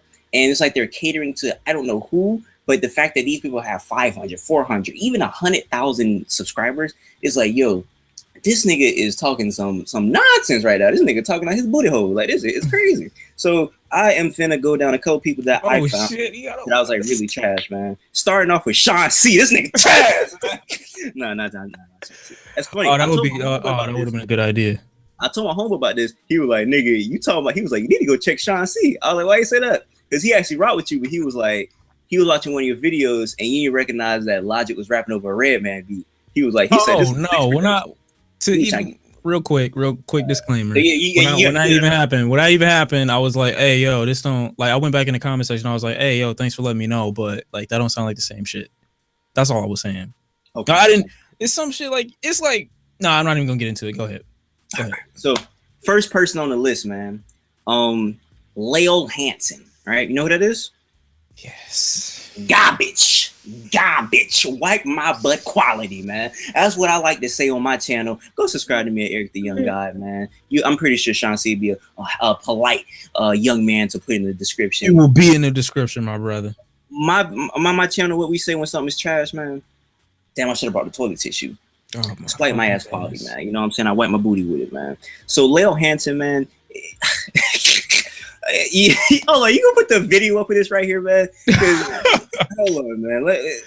I'm finna just show y'all something real quick. Man. Oh shit, he got footage. Yeah, no footage. I'm gonna just do a little quick screen share. You know what I'm saying, man? I'm gonna go to her YouTube. Y'all doing who she is. And I'm not trying to bash her. I'm just trying to tell her to stop making hip hop videos. That's all I'm trying to tell her to do, man. I'm not trying to get her to retire from YouTube. I'm just trying to get her to never pick up a camera again. That's all I'm trying to do. That's all I'm trying to do. And it's not just her. So I'm gonna make it quick, man. I ain't gonna harp on her. But I just want to show this real quick, man. So this young lady here, 400,000 views. Shout out to her, man. Pretty sure she's getting money in her pocket or whatever. But hey, I'm not.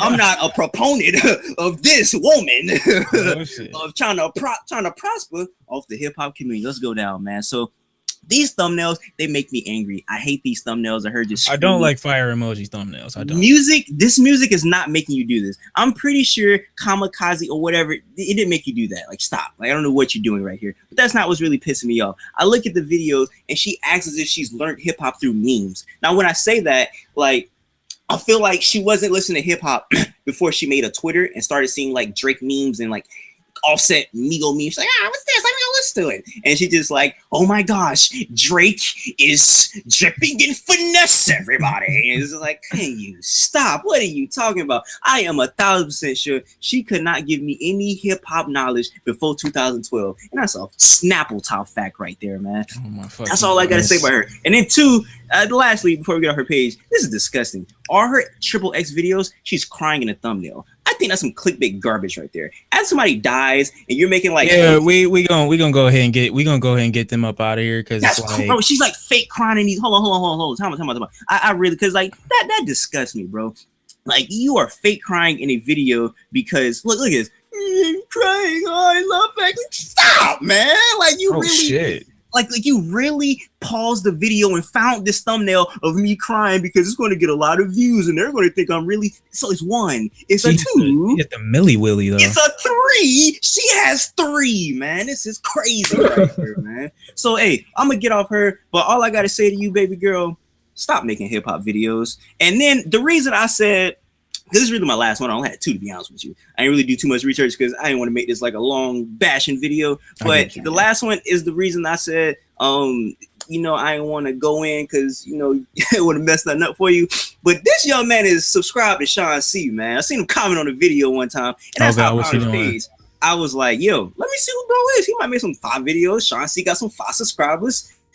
I was wrong, man. Shawn C subscribers trash, man. This nigga need to stop making videos. Let's go to his page, man. Don't do it. Hold on. You can see as I'm typing, so you could be like, oh man. Come on. This nigga trash, man. This nigga make, hey, man. Get your mans. This nigga, bro. Top 10 fastest Eminem verses. Who's watching that, man? What you talking about, bro? What type of white video is this, bro? Ain't no nigga finna watch this, man. I'm just saying, bro. If you not white or if you not from the UK or the Netherlands, this nigga not even from America, man. What's going on, man? You just roasting people for shit they can't control. This nigga doing this right here. This nigga knocking on the door, man. He ain't even inside the country to talk about it, man. What's going on, man? Hey, hello, who the fuck is this guy? No, nigga, stop talking about hip hop. Let me go on his page real quick, man. He got me in my bag right now, man. Leon, shit. You know what I'm saying? I'm gonna give her a slack. You know what I'm saying? She whatever. This nigga here, oh my gosh, he made something that had me pissed, bro. Let me find this video, man. Where's it at? He got footage that pissed him off. Top 10 greatest rap songs by bad rappers. So you're telling me that Gucci Mane is a bad rapper? Sir, don't ever speak about hip hop again, bro. And then I looked at the video. He was like, "Ooh, I haven't heard too many Gucci Mane songs. I'm from Ireland. I just watched Conor McGregor fight." And I say, like, nigga, shut up, man. Come on, man. I'm getting tired of these white devils trying to infiltrate hip hop, man. But hey, CDTV, if you happen to be seeing this though, first of all, I'm gonna let you talk. You wildin' if you say Gucci Mane got some bad music though, because Gucci Mane flames. That's all I got to say. And bro, like top 10 fastest Denzel Curry, bro. Who cares, bro? Like, what? This is what we talking about, bro. This is what I'm talking about. Hey! It's 130,000 people. Hey! Guess what? All them 130 niggas can kiss a man. Boy, I'm trying to keep it PG, man. I'm not trying to get the boy demonetized, man. But this is trash, man. It's all I'm saying, man. Like, just look at this, man. Like, who's watching Eminem top 10 fastest verses? Part 3. Nigga, you made 3 of these, niggas. You got 30 verses on deck where Eminem is nigga, what? Nigga, like, do y'all listen? Bro, people don't be listening to raps no more, bro. They just be listening to how fast a nigga be rapping. If a nigga hit it with the like, nigga, shut up, man. And then lastly, for this nigga page, he got like this little thing, the worst rapper in the game. Nigga, and it's like a whole bunch of good rappers in here. He got Future, he got a lot of people. And it's like, bro, these niggas are influential people, and for you to call them bad rappers, hey man, like my homeboy Sachi said, a lot of y'all niggas that's not from North America just need to stop talking about hip hop, because y'all doing one of these ones. Like I said, hello, I'm from Ireland. Can I come in? No, nigga, you can't come in. Go home, man. The last time we let y'all in, let my man breathe. Let my man's breathe. Y'all enslaved us, man. Hung us with man. That's all I'm saying. That's the last time we let y'all in, man. No more white man from Ireland. That's all I'm saying, man. Oh shit. But I'm done on my rant here, man. You know, I was gonna talk about the black brother too, but he ain't even that bad, man. I was gonna talk about Blackie Speaks, but you know, Blackie Speaks isn't that bad. I just don't think that nigga don't be saying nothing. Like that nigga do like a Wikipedia search and be like, I'm finna make a video about it. I like Blackie Speaks though, because Blackie Speaks. No, I'm not gonna dislike Speaks, because Blackie Speaks, he talk about some real stuff. He be like, this person has mental problems, this and that. And he be trying to spread stuff. I just personally don't find his videos that amusing. That's a personal thing to me. I don't think that he's like terrible. I did at first, but everybody's not for everybody. I get what you mean. I don't think it's for everybody, but I'm not finna go in on him like I did Leo Hansen and CDTV. So if CDTV, nigga, if you see this on your TV, nigga, don't ever pick up a microphone, a camera, no editing software, nigga, stop. That's all I'm saying. I don't know how Shawn C feel about it, but nigga, put the camera down, nigga, because don't talk about rap again, bro. That's all I'm saying, man. Nigga, CDTV. You always got a seat at the table on this side, all right? Don't be afraid to pull up on your mans and give him the hands if you see him. You ain't invited to my cookout, nigga. You come to my cookout, nigga, I might body slam you, nigga. That's all I'm saying. Let him live, okay? CDTV, you're beautiful. What if CDT just knocked my ass out? He just catch you slipping out, and boy, you live in Florida, right? Yeah, I live in Florida, nigga. He gonna come down. What the fuck were you saying? What the fuck were you saying? I watched Conor McGregor. What the fuck? Oh my god, man. Did you like that? Was that good? Was that a good one? Was that a good one? I'm not saying shit. It's gonna go in and the subscribers go hit me. Was that a good one? Asking me to co-sign on your whole diss record you just made. Nah. You're not getting Shawn C co-sign on that one. Nah, man. Hey, Shawn C told me in private that if a nigga got a problem with me, they got a problem with him now. He said that from his mouth, man. So that's what he said, bro. He ain't gonna admit it, but he said if y'all niggas run up on me, he said he gonna fly from Detroit in 2 minutes and throw hands, man. That's what he told me, man. So, hey. If you want to go to Texas real quick and test your theory, I could help you out in Texas. I got you in Texas. What the? Who you want to beat up? Oh no, I'm just saying you good in Texas. That's all I'm saying. If you move to Texas, you know, just hit me with the you know, I'll give you the stamp of approval when you go down there. That's all I'm saying. See, you thought I was gonna talk about academics. You thought I was gonna. I ain't gonna do that, man. I had these two people. I'm curious as to why you didn't though. Because I don't want to. Because I talk bad about academics a lot on my channel, and I don't want to say what the guy does a lot because I feel like he's probably the biggest detriment to hip hop. But I just feel like in media wise. But I don't talk about him. I didn't talk about him right there because I don't want to be seen as the guy that he just hates on academics. He does this, he does that. Because it's not that. I just think he does a lot of legitimate bad stuff that can get somebody hurt one day. I don't think these people get anything like, I don't think Lael or CD Irish nigga, whatever his name is, I don't think he's gonna get I don't think he's gonna get anybody hurt one day, probably but himself if you run up on me. Yeah, Irish guy. That's all I'm saying. But no, I don't think Academics is gonna get anybody hurt one day. I mean, I think CDTV, run up on this man, please. Got a problem. He wants some smoke. Give it to him. I believe in you, all right?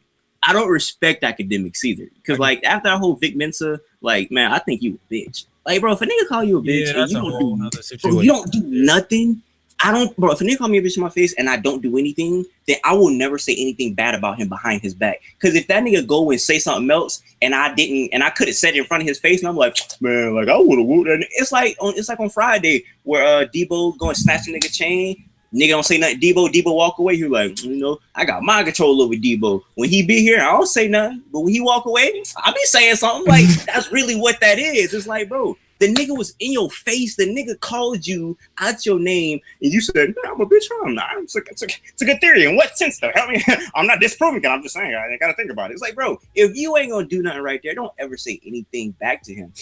And the fact that the thing he was mad about was him covering his dead cousin, calling him like, oh, he was the Grim Reaper, he was the whatever. It's like, bro, that's corny, bro. That's what I'm talking about. People commenting from the sidelines. He like the CDTV guy, but worse, because he really knocking on the door on the street life, like, yo, like, let me in. Like, when you're giving a perspective on the street life and you're not in the streets, I feel like you have to be very careful. And he was not very careful when he was doing that series or whatnot.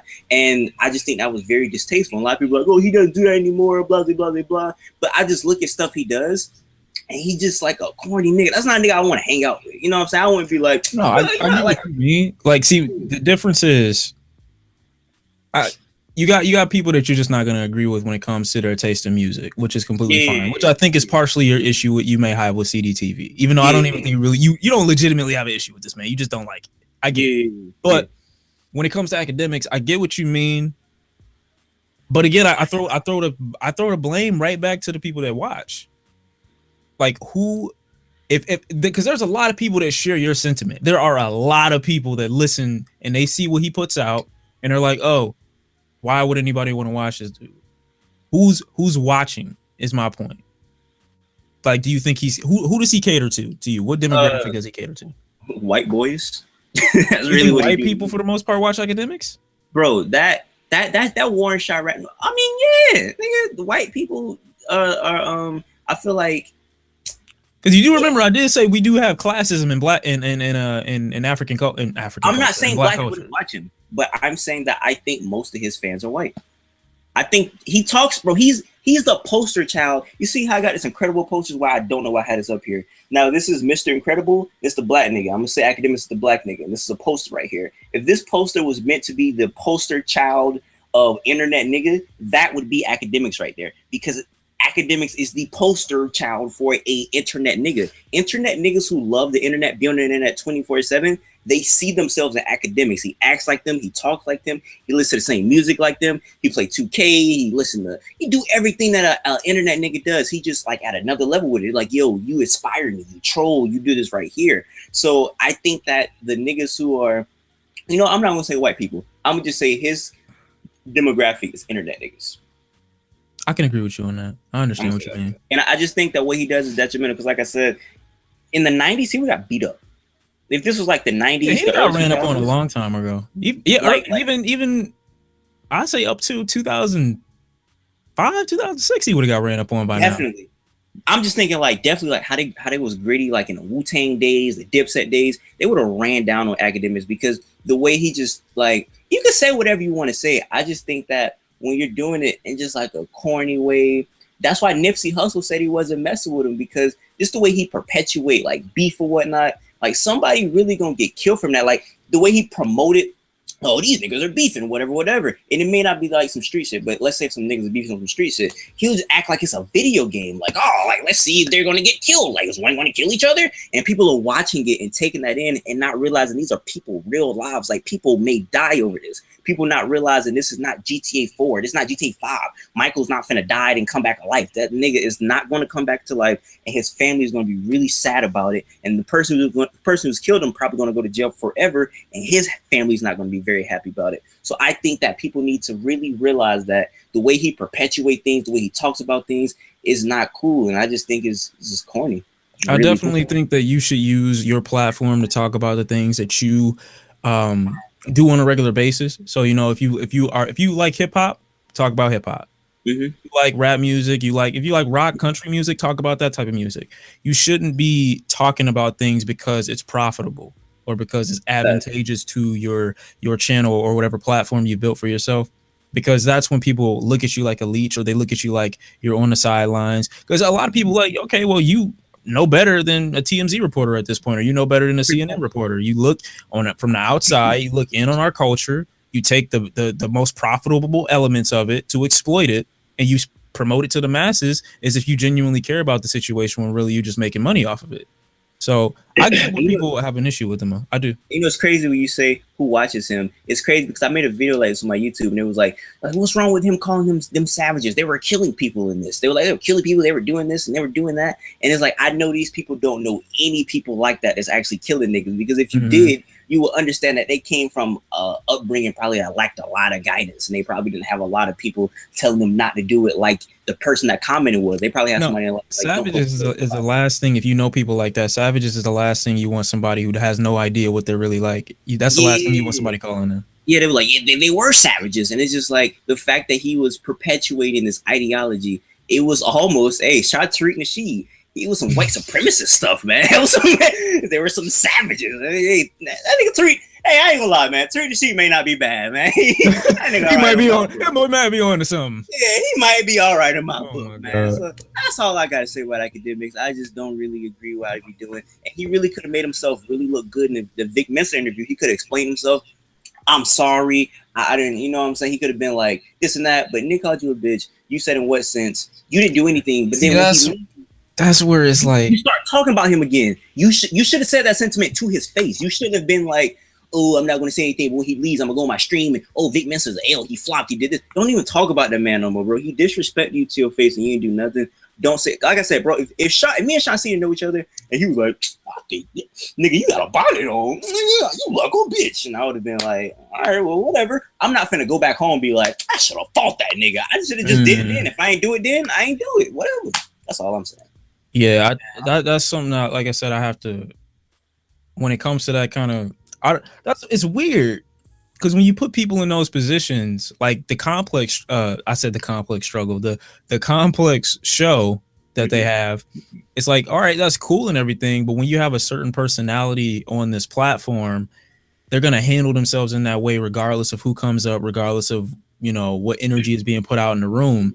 And if they're not used to that energy, they're going to respond based off the energy that they have when they're doing their regular day-to-day, whatever it is that they normally do. And me personally, I didn't grow up that way. I'm trying to remember when I actually got internet. When did I get internet? I think I got internet when I was 15.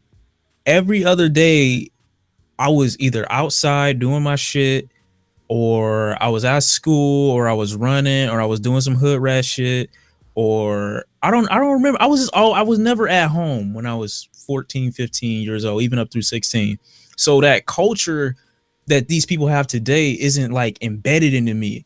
And so if I were, it's hard, which is another big reason that I was also like kind of iffy on trying to do the Joe Budden, what is that show called? The State of the Culture show. Because if this dude talks to me crazy, I'm going to fuck you up. And I hate being that way. I hate being like, oh, well, you from the internet. Oh, it's just Shawn C or whatever. Like, he ain't gonna really do nothing to me. I don't want you to think I'm gonna do nothing to you because I'm not a violent person. I'm a nice guy. I don't want to hurt nobody. I don't think it's good. But I'm not professional enough to keep my cool when somebody in my face. And especially if you call me a bitch, what do you expect me to do? Have you watched that show? State of the Culture? Yeah. I saw a clip on what is it? Twitter? Yeah, but it was off of the Shade Room, I think. So I was watching it, and Joe Budden is not a nigga you need to worry about. The nigga name is Jinx. He's like, I guess, the YouTube. He's not a YouTube nigga, but let's just say if you was him, you would be like where he was if you was on the show, right?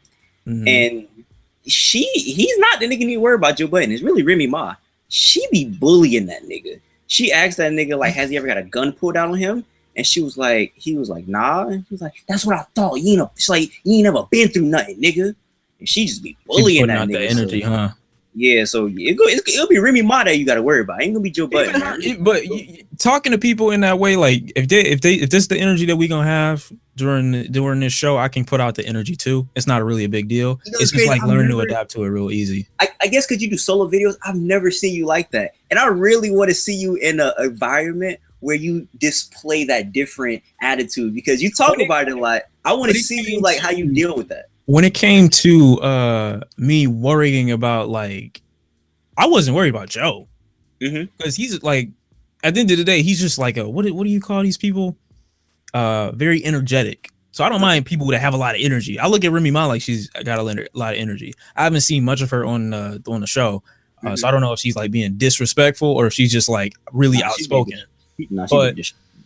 Okay, but I wasn't really worried about him. I was like thinking more so towards guests because if you look at that Russ interview, right? It's like, how do y'all sit here and entertain this fuck shit for an hour? Like, how does nobody call him out and say, no, homie, you's being a bitch. Your music is whack. You don't really say shit. You think that you Jesus and you're not. You want to talk about drug culture and all these other people that aren't doing what you're doing. You really trash. You low-key average. But your fans won't tell you. But I feel like I'd be wrong for saying that. And he probably have negative energy towards me. But then if he disrespected me back or he said some shit, that's the situation I don't want to be in. Because at the end of the day, I'm not really worried about throwing hands with nobody.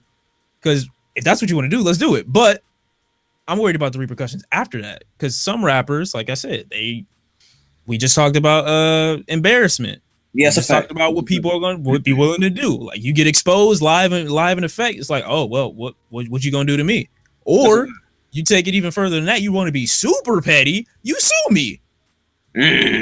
So I have money, but I don't got money. I'm not doing that. I'm not trying to get sued out here. So that's where the fear came into me. Like, do I really want to be right here? Maybe I need to grow a little bit mentally. Maybe I need to like calm down. I know I say my peers are emotional, but I can be sometimes, and I don't really want to like display that. So it's, I just gotta chill. Just gotta relax. For all the rappers and commenters that don't like you and they see you in person, you do have hands. That's what you're saying. Yeah, let's go. Yeah. Let's go. Don't be my thing is too. Don't be afraid. You just seem like such a nice guy. I can't see you. I am. I just said I'm a nice guy. I'm a very nice person. I'm a very nice person. I will give you the last dollar in my pocket. I'm an extremely good-hearted or a good-intentioned individual. I'm not gonna call myself a great person because I think that's corny. But I have really good intentions. Everybody I've had since I created my YouTube channel, I've had probably over 100 people stop me. I can't go to the mall now, without being stopped. I don't want to make it seem like people bothering me because if you see me, say what's up. But if you got something to say and like you dislike me or you hate me or some shit like that, you got something you want to get off your chest and you see me, please say it. Please. That's it. That's all. You don't even have to. We don't even have to be. We don't even have to be on that. On a violent tip. You don't even have to do that. I'm picturing you in a violent. I'm imagining you like in the mall, like niggas like putting pants up. What's good? I'm just imagining you putting what's happening, what's happening, bro? What's happening? I can't even imagine you like putting your guard because you just seem like such a like polite guy. But I feel when you get pushed to that edge, as some people might say, there's no turning back. Like you finna get hands or whatever. So I feel that. Yeah, like you gotta remember, like when I say I grew up in Detroit, I didn't grow up on like the outskirts of Detroit. Like I went to school on Schaefer and 7 Mile. I was off 8 Mile. I remember all the, we damn near knew the people around Blade Icewood when we were coming up. It's like we were exposed to a lot of stuff when we were younger. So I mean, I'm not really trying to say like, oh, we even though we did grow up fast, I'm not trying to make it seem like that's something that was just native to people that lived in Detroit. But I had a lot of experiences when I was growing up that kind of just made all the regular shit to me. That's why when I first came into the YouTube shit, like some of the internet culture was weird to me. So I didn't know if people were joking. I didn't know if people were like serious when they were saying some of this stuff. So I had to like take a Can step you give a back quick for a example? little while. Let me think. Like certain jokes that people will make, like casually throwing around the N-word and me not knowing in what way they thought it was like okay. Cause like I said, Like white people who's like people I knew who were white that were saying Okay, it. okay. Or you know, some black people that were saying like some mad weird stuff, and some people that were just saying disrespectful stuff. Like That's what in I'm saying. my It's like head, I think it's different around everywhere in America. What some like I guess hood niggas and niggas that grew up in the hood think is weird. So that's why I want to know like around your parts, like what's weird that you heard and you like, oh, you don't say that around here. You know what I'm saying? Like what's weird in your taste, like or what's weird in your mind where a nigga be like blase blase blah, and you like, huh? Like what's something that's weird to you? something that's weird to me that people do pretty frequently is probably try to when you either insinuate, like you call somebody out by name basically, and you like holding up and telling people you beat somebody. That's why when that Russ shit happened, that's when I was like, that's weird. Because you beat somebody ass, you don't tell nobody. You just know you beat that nigga ass. That's it. I feel that. No, I definitely feel that. He got jumped. You don't tell nobody. He also that. told academics on I think I forgot what's the bald dude's name that got the channel. No, no. He's another bald dude with tattoos. He got a podcast. Oh, Adam 22. There you go. Adam 22 was saying that he got jumped or whatever by Russ's people, but Russ made that information public on academic stream or something like that. Someone told me. So I was like, that's also weird. Why are you telling people you had any involvement in something that you could get sued for and something that has legal ramifications to it? Why are you telling people? I definitely feel that. That to me was weirdo shit. It's also weird when people like have this fan fiction about people's personal lives.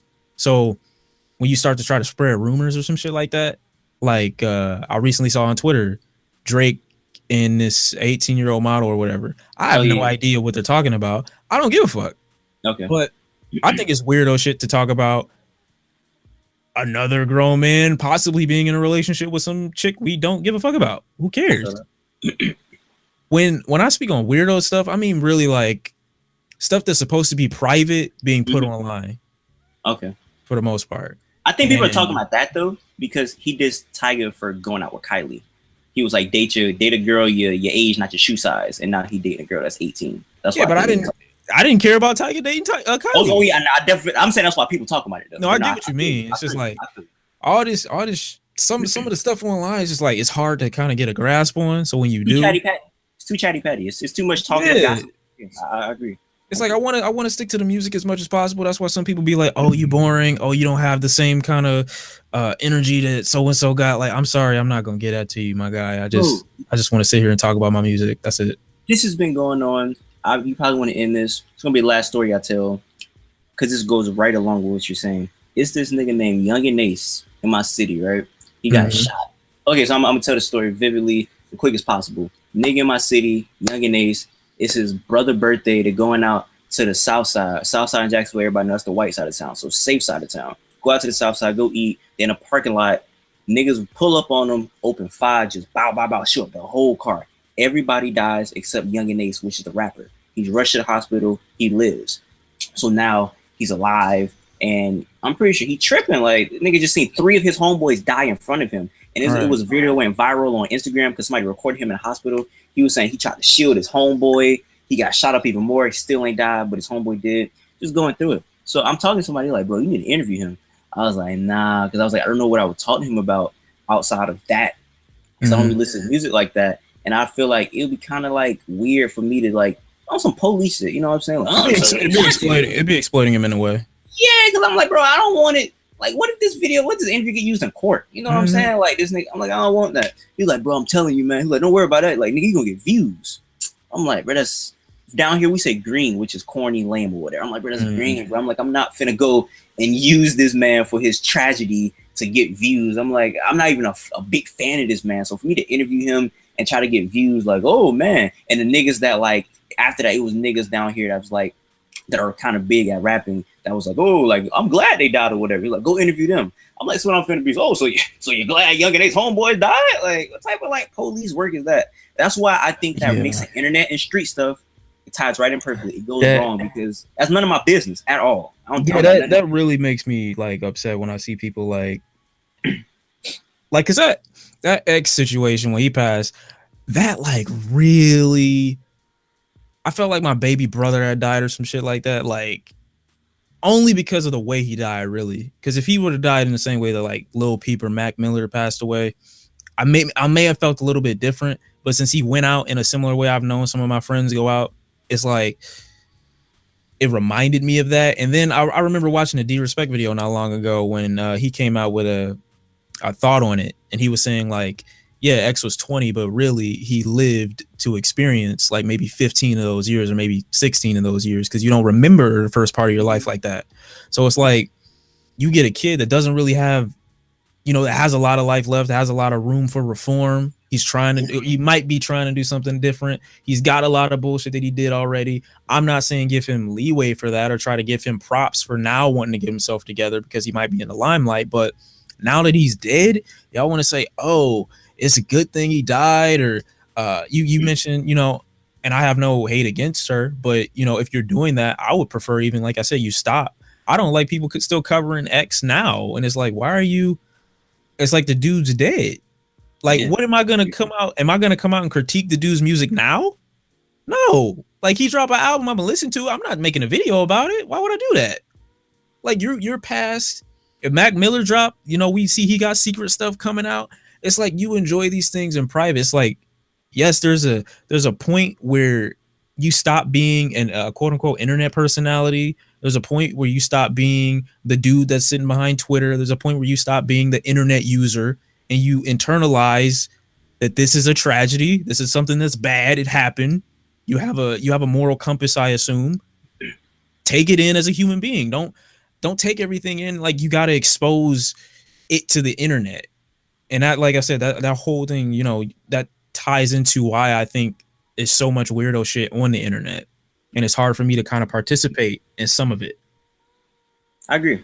Like I said, I don't really got too much to say about that because I feel like we said everything to say about it. It's just at the moral of the story is stop indulging into weirdo stuff. But you can't say that because niggas don't know what weirdo stuff is. What we may find weird, they might be like, that's normal. Yeah. I don't know, man. Stop being weird. Yep, that might be the title of the podcast. Stop being weird. Stop being weird. Featuring Eric, the Young God. Thank y'all for watching. We shot the shit for almost about 2 hours, I would say. Almost. I really enjoyed this. Like I said, I don't know how consistent I am. I'm generally pretty consistent with little series that I do on this channel. So we'll try to make the podcast a semi-regular thing on the channel if I can develop some more time for it, so we can have some more interesting dialogues and discussions. But I really enjoyed shout outs before we go. What'd you say? So can I get a couple shout outs in before we go real quick? Oh yeah, go ahead. Get your shit on. Shout out me for being amazing. Real talk though, shout out to D-Respect. That's somebody that I think that's a very not low, but like I think he needs way more subscribers. So if you're watching this and you want some very good content, go subscribe to D-Respect. He's really good. Shout out to Paint It in Blues. That's a guy who makes really good music. He put out a song called Neck, really good. Go check him out.